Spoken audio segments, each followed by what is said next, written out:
Ulitin ko, i-take down notes nyo. Ilagay nyo sa yung katawan mo at utak mo, mag-a-align sila.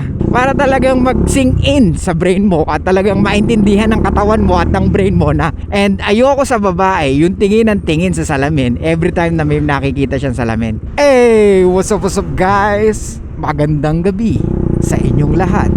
Ito po si Suplado Moto. Okay, for tonight's vlog, let's talk about yung nag-comment sa ating comment section. Dalawa ang pag-uusapan natin for tonight. So, ang unang tanong is, paano daw ba maiiwasan ang ma-friend zone? At ang pangalawa, magbigay naman daw tayo ng tips how to create an ideal girlfriend. Di ba lagi natin sinasabi yun? Wala kang makikita ng ideal girlfriend na as is na kagad. Eto, pag bumili ka ng motor, may mga gusto ko pa nga idagdag, di ba? Or hindi mo type yung kulay, pero alam mong kaya mong baguhin yung kulay at papalitan mo kasi may idea ka na kung anong gusto mo. Tama? So, ganun din mga ropa. Pag pumili kayo ng EA, so may mga ilan idadagdag ka na lang. Sa kagaya ng mga big bike, anong unang-una mong pinapalitan? Of course, yung exhaust, di ba? Gusto mo talagang malupit yung tunog. So, pagkatapos nun, side mirror. Pagkatapos nun, pwede mong ceramic coating, di ba? Kasi iingatan mo eh. So same thing sa EA mga ropa. So hanapin nyo muna kung ano yung type nyo. Kasi marami sa inyo nagbe-base lang din sa looks. Kasi that's who we are as a man. Ay, pwede na to. Maganda eh. Sexy eh. Hindi pwedeng ganun. Guys, kung gusto nyo talaga ng pangmatagalan na girlfriend or yung talagang ideal na girlfriend at gusto nyong ma-improve yung pagiging ideal niya or yung nakitaan nyo na siya na pwedeng pang long term relationship, di ba? So ang gagawin mo na lang is i-improve mo yon. Correct? Ganito mga ropa, since gusto nyo ng ideal girlfriend, ang pinaka dapat nyo gawin is ilista nyo. Ulitin ko, i-take down notes nyo, ilagay nyo sa papel o kaya sa phone nyo. Mag-list down kayo ng mga traits ng isang babae, yung mga personality na gusto nyo sa isang babae, at yung height, age. Siyempre nandun din yung kung ilang taon yung pinaka gusto nyo. Importante yung age, ilalagay nyo yun kasi pag hindi mo nilagay yun, para kang you're searching for all over the place. Diba? Kailangan specific lang. So, parang parang rescue operation. Saan siya huling nakita? So, dun lang sila mag-search, hindi kung saan-saan. So, balik tayo. So, pag hindi mo, okay ka to. Kaya ako sinasabing isulat nyo. This is according to the books na nabasa ko rin. Okay? Pwede mong isulat yung mga list na gusto mong gawin sa buhay mo, yung mga dreams mo, or yung pera na gusto mong kitain within a year. Kasi, ano ibig sabihin nun? Yung nagsiship yung energy mo eh. Kumbaga, habang sinusulat mo yon, tumatatak sa isip mo yon. Gets? Hindi yung you always imagining, you always fantasizing. Hindi ganon, bro. Kasi pag puro ganon, pwedeng mawala sa isip mo. Tandaan mo, ang brain natin po siya, ang daming laman yan. Na sa kabila ng maraming laman, may pattern pa rin tayo nabubuo or yung hobby natin or habit natin sa sarili natin. Kaya nga kung if you are the person na mainitin ang ulo, expect mo lagi kang ganon. So you need to be aware with your behavior, with your actions. Kung ikaw yung tao na masiyahin, kahit anong problema dumating sa'yo, lalagpas at ngingitian mo lamang yan. Kung pag ikaw naman yung tao na emo boy ka, yari ka. You are sabotaging your own happiness. Okay?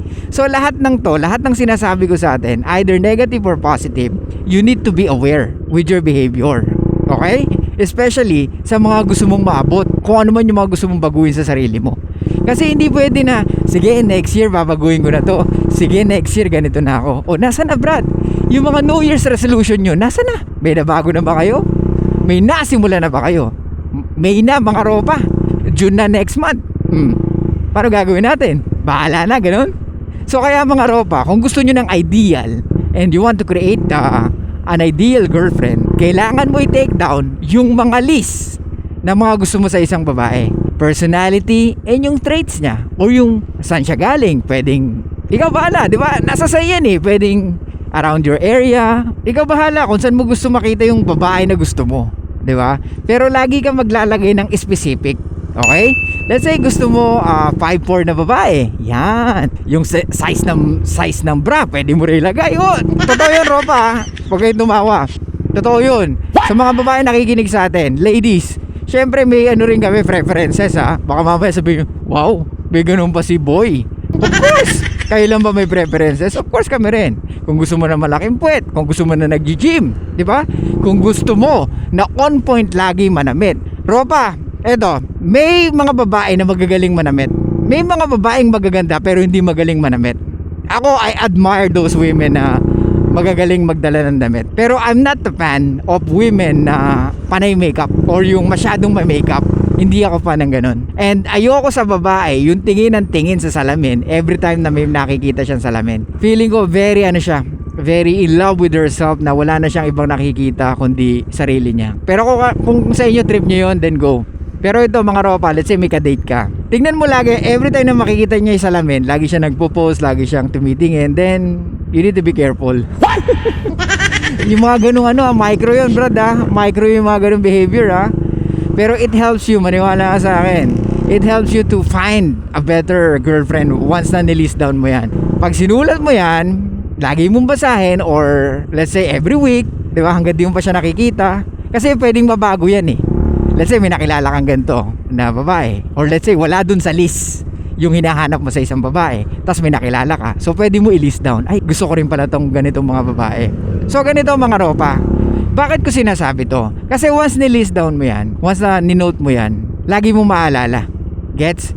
Para ka nag-review, di ba? Sinusulat mo yung mga importante, di ba? Meron ka pang bullet point, di ba? Kung ano yung mga dapat tandaan. So same thing lang din yan. Pag sinulat mo yung list ng gusto mo sa isang babae, at yun ang hanapin mo, at for sure yun ang ma-attract mo. Kasi kumbaga ini-internalize mo yung gusto mong babae at yung ideal for you, at gusto mong maging ideal for you. Kasi there's no such thing as ideal na pag nakilala mo 'di ba? As time goes by, dun mo siya makikita. Dun mo makikita yung ugali niya, dun mo ma-discover kung ano yung pagkatao niya. So kung meron kang dapat sabihin sa kanya na kailangan niya i-improve or kailangan niya ng talikuran, especially yung mga, alam mo na, yung mga provocative clothes, yung pagsusot ng provocative clothes, yung kaibigan sa lalaki, or yung palabas-labas. So yan yung mga bagay na kung ganun mo man siya nakilala. Pero I highly suggest na i-list down mo na rin yan na ayaw mo ng babae na pala party, para at least hindi ka na rin mahirapan. Okay? Ano pa? May sasabihin ako na wala sa isip. So pagdating sa pagpili ng mga ropa, kayo magdidesisyon dyan. I'm just here to help you. Okay? Para mas mapadali or para mas matulungan kayo na maghanap ng girlfriend material para sa inyo. Okay? Pero yung pagdidesisyon, kayo yan mga ropa, hindi ako yan. Let's say for example, yung mga babae na pwedeng religious, kung gusto niya ng religious, or gusto nyo yung kagaya ng religion nyo, or gusto nyo yung lagay nyo rin yung 0 body count kung gusto nyo ng virgin, or at least 3 body counts kung gusto nyo ganun. Kasi kailangan yun mga rope okay? Para talagang mag-sink in sa brain mo at talagang maintindihan ng katawan mo at ng brain mo na ito yung babaeng gusto ko, tinahanap ko. Okay? So ganun gumawa or ganun mag-create ng na ideal for you.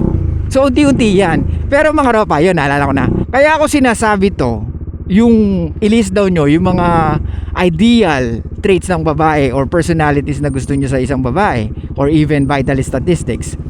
It's because I want you guys to approach women. Okay? So ito yung makakatulong sa inyo. Maniwala kayo sa akin, makakatulong to. Malaking tulong sa inyo to kasi magsisink into sa brain nyo. Like I said, yung katawan mo at utak mo mag-a-align sila, or magiging align sila sa gusto mong mangyari. Okay?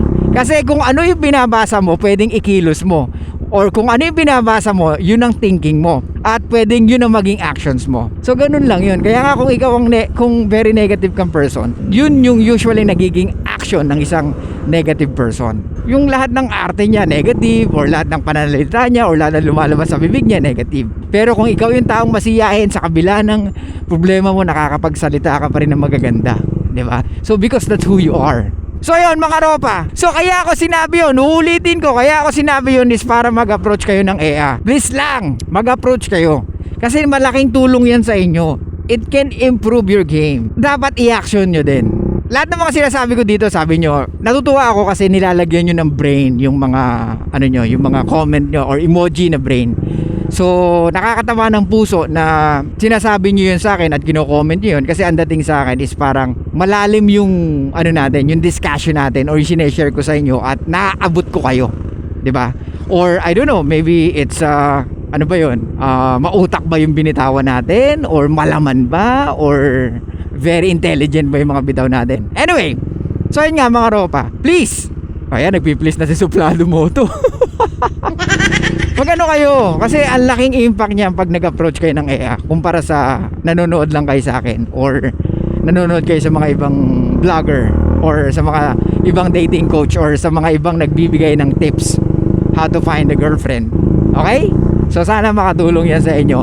Magsimula kayo doon at don't worry, dudugtungan pa rin natin to one at a time kasi I've been there, yung parang hype na hype ka, narinig mo yung mga ganito for the first time. So parang ang daming tanong kaagad sa utak mo, gusto mo kaagad masagot eh. Kaya pucha, Suplado Moto, ganito naman. Sana next next content naman ganito naman, 'di ba? Kasi nandun na yung alin, yung sinasabi ko lagi. Aha moment. 'Di ba? Okay mga ropa, next tayo. So, tandaan nyo yun ha. Please, list down what do you want to attract na babae. Okay? Okay, next tayo. So, paano hindi ma-friendzone mga ropa?